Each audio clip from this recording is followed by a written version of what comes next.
Në fakt është një pyetje që unë ja bëj vetes prej shumë kohësh, që kur kam nisur të komunikoj në rrjetet sociale, por edhe sepse unë jam i detyruar që të konsideroj si prioritet rrjetet sociale nga se janë vetëm një platformë komunikimi e imja, por jo vetëm e imja, edhe e rinisja.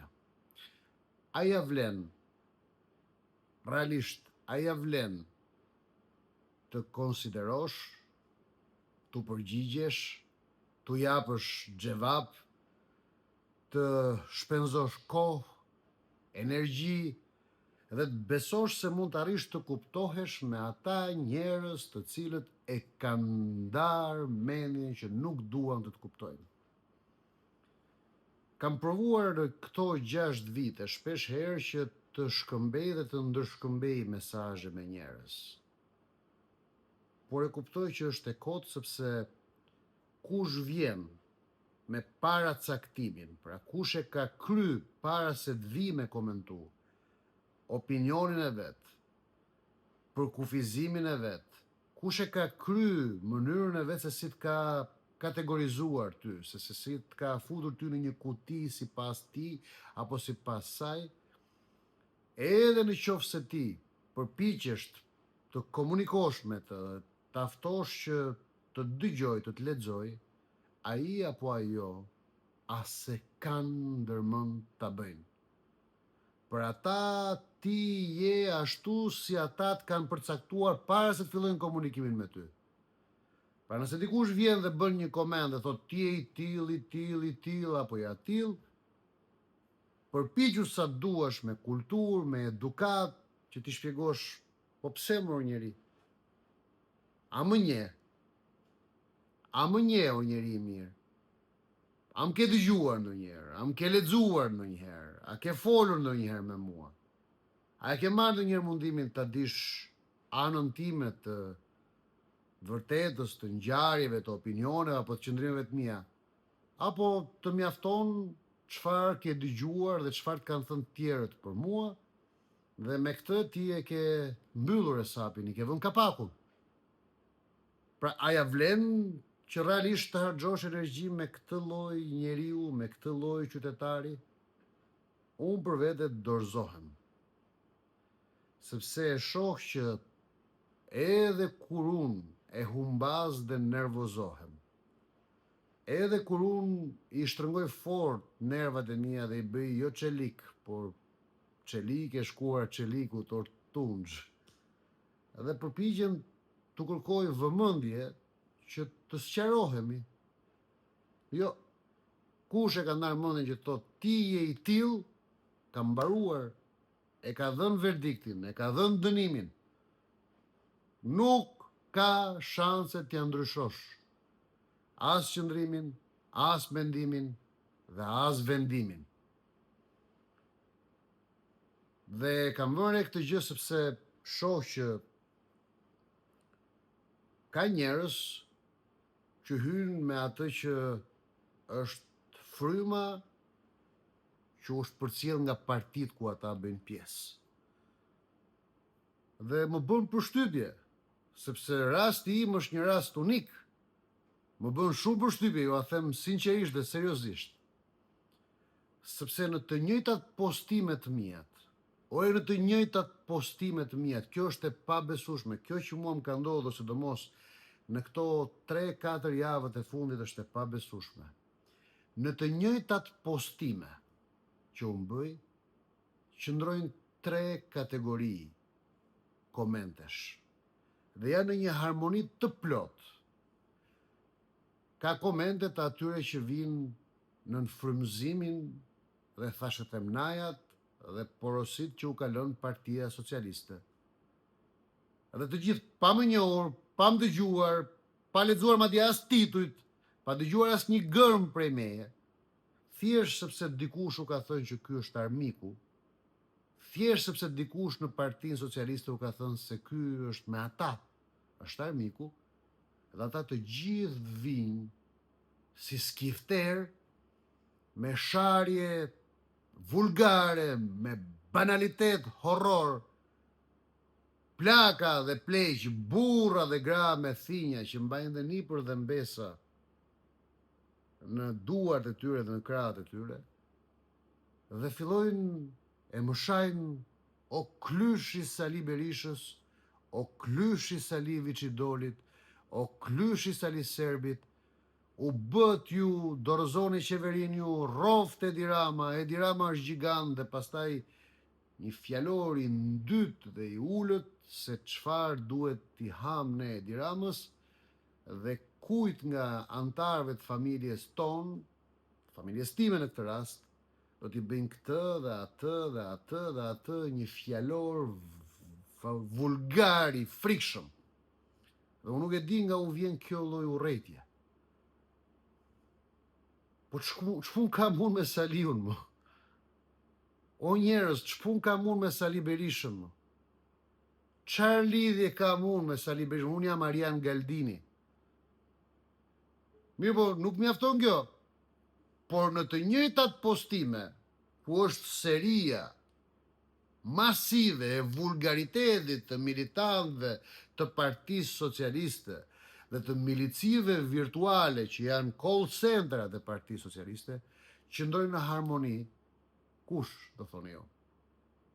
Komendet e palës tjetër, militantët e Partisë Demokratike, nga që e din që unë nuk jam në kampin e tyre, nga që e din që unë nuk jam aty tek hordhia e tyre, tek regjimenti e tyre, dhe pra ta pa tjetër, o i shqitur, o shpirt shqitur, o klyshi Sorosit, o patronazhist, të bleu Edi Rama, o i shqitur tek Edi Rama, o klyshi Edi Rama si Erion Veliajt, i Belinda Ballukut dhe i George Sorosit. Dhe them me vete, wow, po këta a e lexojnë njëri tjetrin të paktën? A e shohin që një koment më sipër më thot o klyshi Sali Berishës dhe një koment më poshtë është o klysh i Edi Ramës. Po si mund t'jem unë klyshi të dyve? Si mund t'jem unë shërbëtor? Si mund t'jetë njëri cili do qoftë shërbëtori të dyve? Ore si? Në ç'më mënyrë? A mund ma thoni se si mundet njerëz që janë në dy kampe të ndryshme, vetëm pse nuk e shohin dikë tek hordhit e tyre, e shpallin armik. Por tani na është shtuar dhe kjo pala e tretë, që unë e quaj regjimenti i Zemratës, të atyre që kanë krijuar rreshtin e Zemratës, pra revolucioni, protesta. Edhe këta, pse unë kam qëndrimin dhe mendimin tim, pse unë kam qenë koherent dhe i vërtet dhe i sinqert në qëndrimin dhe mendimin tim, të cilin ase kam ndryshuar, ase kam negociuar dhe ase kam ndërmend të ndryshoj dhe negocioj për asnjë arsye dhe në asnjë moment, janë turur dhe këta dhe thonë, ushite ke Sali Berisha dhe ke Edi Rama. Ti i shërben Sali Berishës dhe Edi Ramës, të gjithë këta pro-flamingot, të gjithë këta pro-revolucionarët, të gjithë këta pro-protestët, në po të njëjtat postime, ku këta të Berishës më quajnë klysh të Ramës, këta të Ramës më quajnë klysh të Berishës, tani na kanë dalë dhe flamingot, që më quajnë klysh të Ramës dhe Berishës, dhe më shpallin armik të popullit, armik të rinisë dhe armik të protestës. Po pse më njerëz, kështu do e ndryshojmë Shqipërinë ne? Kështu do e transformojmë Shqipërinë ne? Duke ja vrarë lirinë dhe duke shpallur armiq, njerëz që mendojnë ndryshe dhe njerëz që nuk janë tek regjimenti ynë, tek tabori ynë apo tek hordhia jonë. Ore, pikës pari, kush ju a jep juve të drejtën që të më përcaktoni mua se i kujt jam unë, se kush jam unë, se çfarë mendoj unë dhe çfarë besoj unë. ABC-ja në komunikimin njerëzor është më e thjeshta. Pyete tjetrin drejt për drejt dhe pyete me etik, pyete me kulturë, pyete me kujdes. Pra nëse nuk e njeh, e pyet.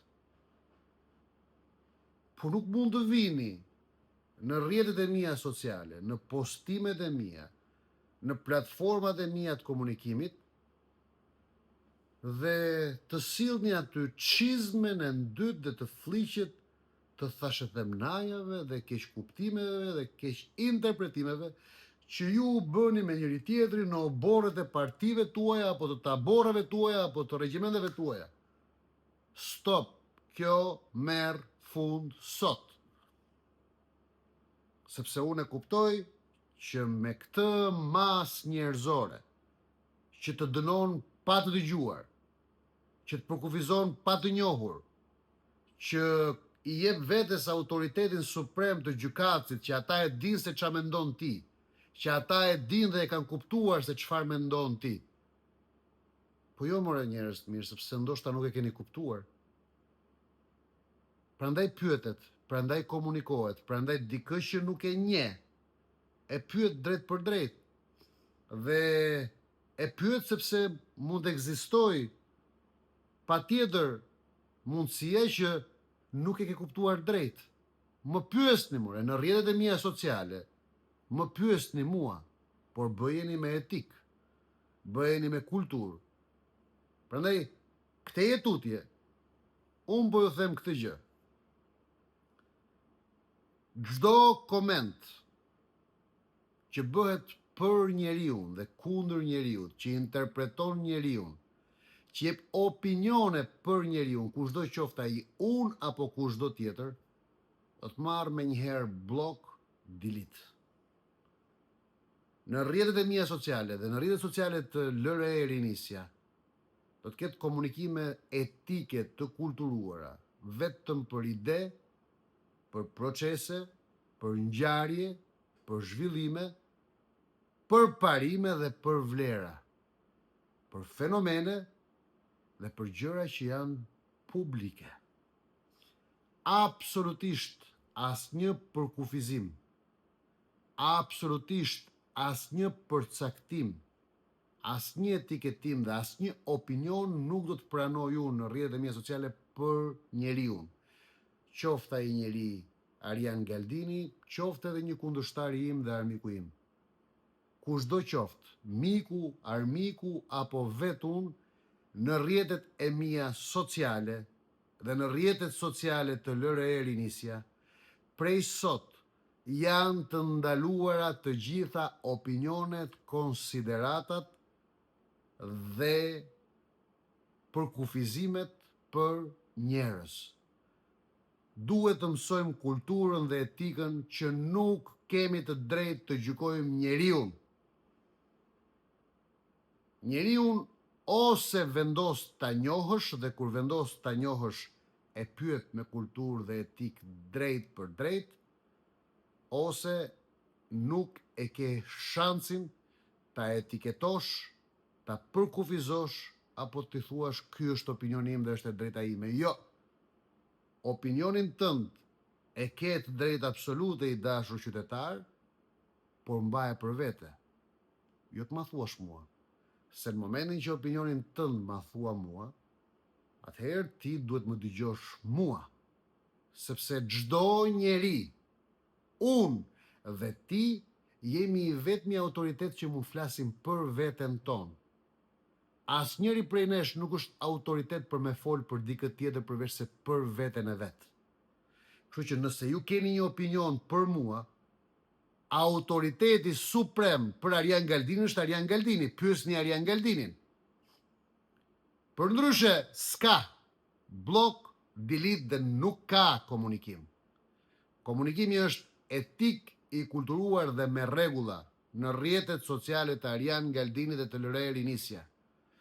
Kushdo që do të guxoj të komentoj, do të provoj të komentoj me sharje, me fyerje, me banalitet, me vulgaritet, me opinione, me etiketime, me përcaktime, me tallje, me përqeshje, me nënqeshje, me qeshje ndaj njeriut, e ka blok dhe delete menjëherë pa asnjë ngurim.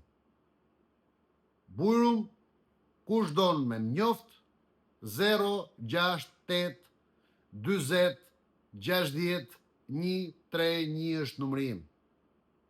Kush don me njoft, kush don me i dit, mendimet, opinionet, qëndrimet dhe historinë time, let më telefonoj, let më shkruaj, dhe unë ju jap fjalën e nderit që do t'jemi përkushtuar dhe i gatshëm të flas me çdo njeri me durim, etik, kulturë dhe mirësjellje maksimale.